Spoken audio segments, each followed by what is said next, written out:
તડકે ક્લે દીવા બળે એટલે મિત્રો વેકેશનમાં તમે ક્યાં જાઓ છો? હું જાઉં છું જિગ્નેશ દાદાની કથા સાંભળવા.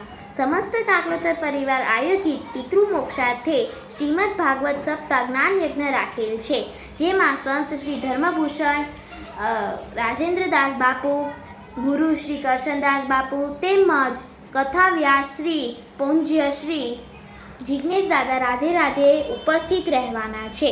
કથાની તારીખ 21 માર્ચથી 27 માર્ચ સુધી રહેવાની છે. જેમ કે કાલે મહાપોથી યાત્રાનું આયોજન પણ રાખેલ છે. સાંજે રાસ ગરબા અને સંતવાણીનું પણ આયોજન છે, જેમાં મોટા મોટા કલાકારો જેમ કે બિરજુ બારોટ, ગોપાલ સાધુ, કીર્તિદાન ગઢવી, મારાભાઈ આહિર જેવા મોટા મોટા કલાકારો ઉપસ્થિત રહેવાનું છે. કથાનું સ્થળ PM ભગત ફાર્મ, લાડલી ફાર્મની બાજુમાં. હું પણ આવું છું, તમે પણ આવો. રાધે રાધે.